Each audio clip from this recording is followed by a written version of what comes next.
Well, howdy there, folks.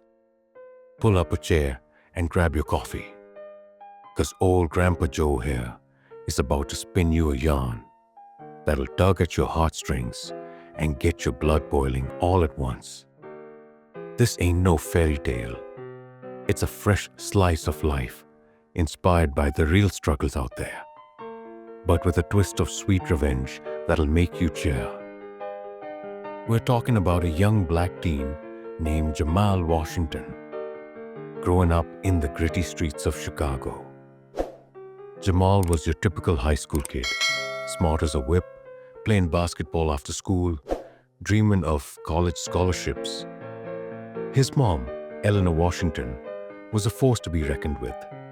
By day, she was just mom, packing lunches and nagging about homework.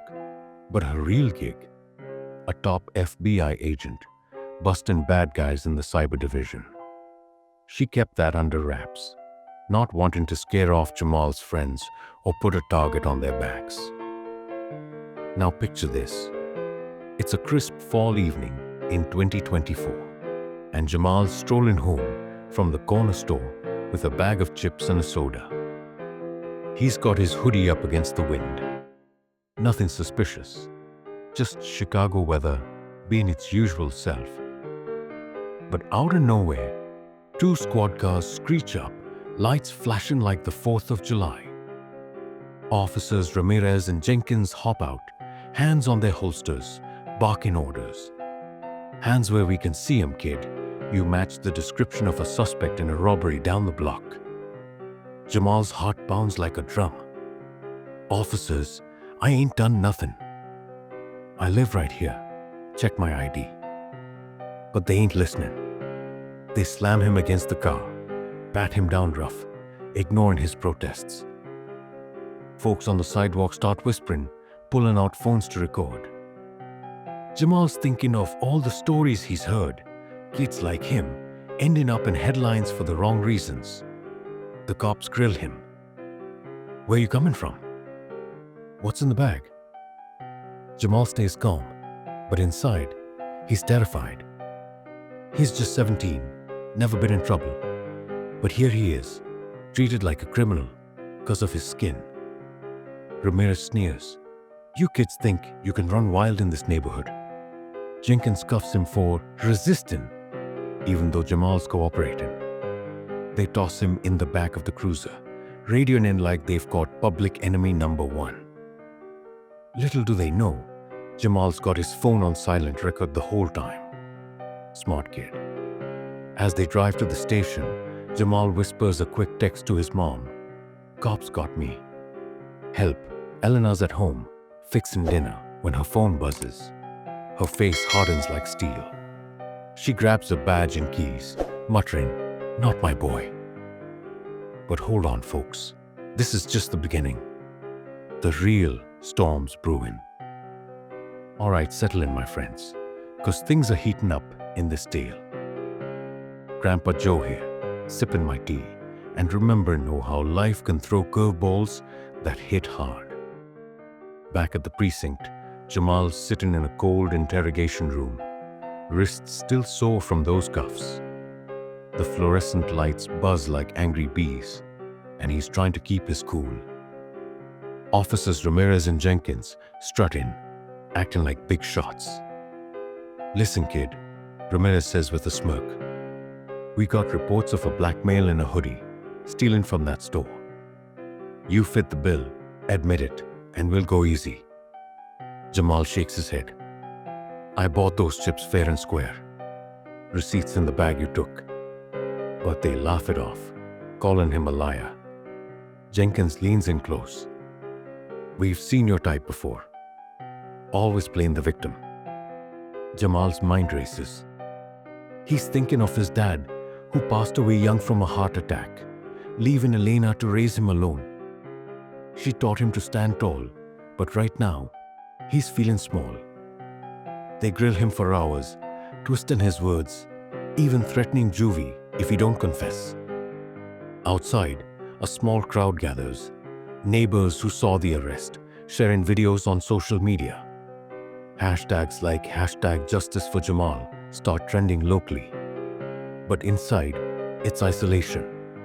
Jamal asks for his phone call, but they drag their feet, saying he's not cooperating. Meanwhile, Eleanor's staring down the highway in her SUV, FBI badge clipped to her belt. She's calling in favors, old colleagues, even her boss at the bureau. My son's been wrongfully detained, she snaps into the phone. Racial profiling at its worst. Her voice cracks a bit. She's tough, but that's her baby in there. She pulls up to the station, parks crooked, and storms in like a hurricane. The desk sergeant looks up bored. "Ma'am, visitation hours are over." Eleanor flashes her badge. "Agent Eleanor Washington, FBI. Where's my son?" The sergeant's eyes widen, but he stalls. "Procedure, ma'am. He's being processed." Eleanor ain't having it. She demands the arrest report, spots the flimsy matching description excuse. Her blood boils. This is textbook bias. She overhears Ramirez and Jenkins in the hall, chuckling about another one off the streets. That's when she decides, this ain't ending with a slap on the wrist. She's gonna make him pay, legally and publicly. But first, get Jamal out. She bangs on the interrogation door. "Open up." Federal agent here. The cops inside freeze for a second, but Ramirez yells back, "This is our jurisdiction." Oh boys, you have no idea what's coming. The revenge is simmering, folks. Emotional, raw, and oh so satisfying. Whoa there, hold your horses. Grandpa Joe's getting to the juicy part now, where the tables start turning. You can feel the tension building, right? Eleanor's pounding on that door, her voice echoing through the station like thunder. I said, "Open this door now, or I'll have the feds crawling all over this place by morning." Inside, Jamal perks up. He knows that voice. Ramirez and Jenkins exchange glances, sweating a bit. "Who's that?" Jenkins mutters. They crack the door, and there she is. Eleanor, 5 feet 10 inches of pure authority, eyes blazing. "That's my mom," Jamal says quietly, a small smile creeping on his face. The officers freeze like deer in headlights. Ramirez stammers, "Ma'am, this is a police matter." But Eleanor cuts him off, badge thrust forward. "FBI Special Agent Eleanor Washington. And that matter is my underage son you've detained without cause." Jenkins turns pale, realizing they've messed with the wrong family. They uncuff Jamal quick, muttering apologies, but it's too late. Eleanor wraps her arms around him, whispering, "You okay, baby?" Jamal nods, tears welling up, relief mixed with anger. "They roughed me up, Mom," said I matched some description.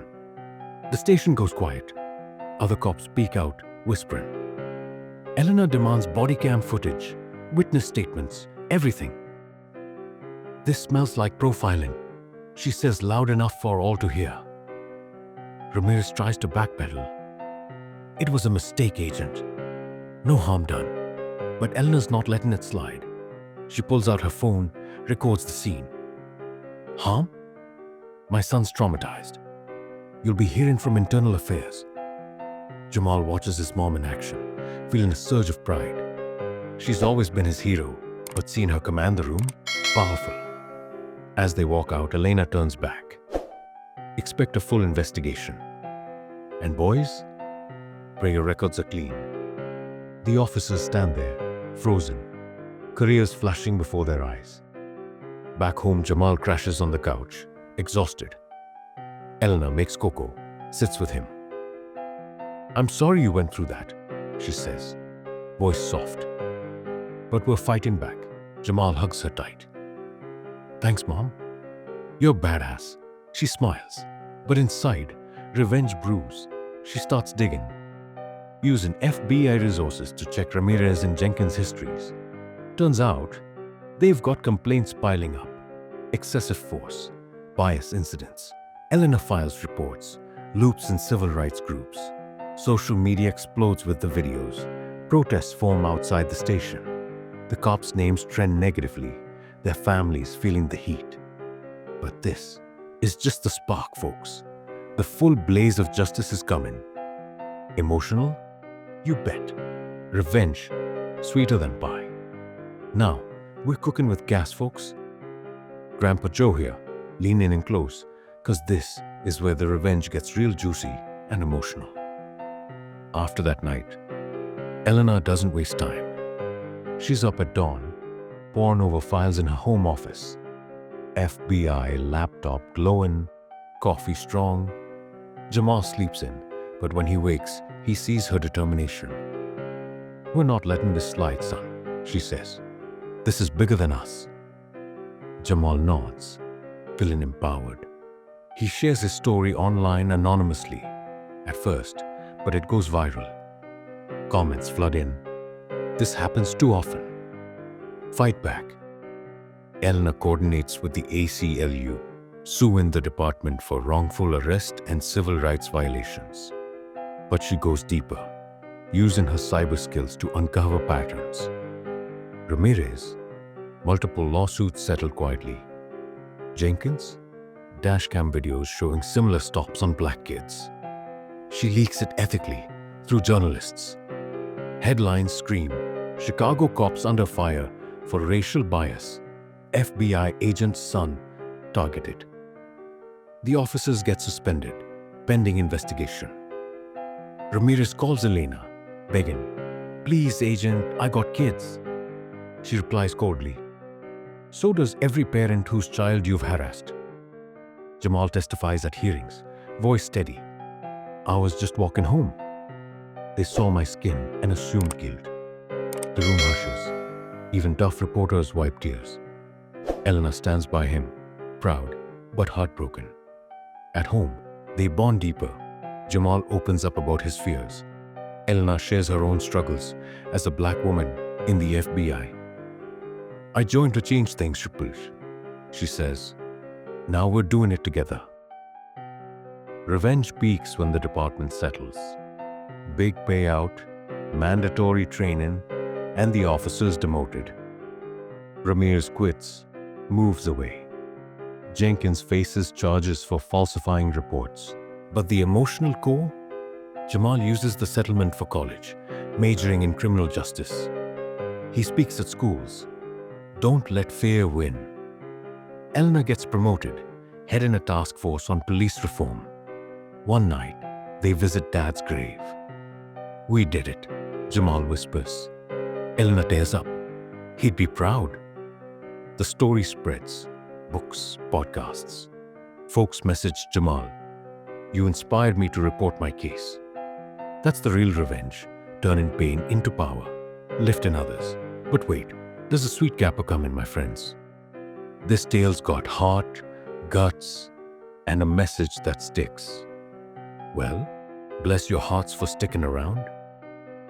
Grandpa Joe's wrapping this up now, but not without a few more tears and cheers. Months after the dust settles, Jamal's thriving at college, University of Chicago, full ride. He's leading a student group on racial justice, turning his nightmare into fuel. Eleanor?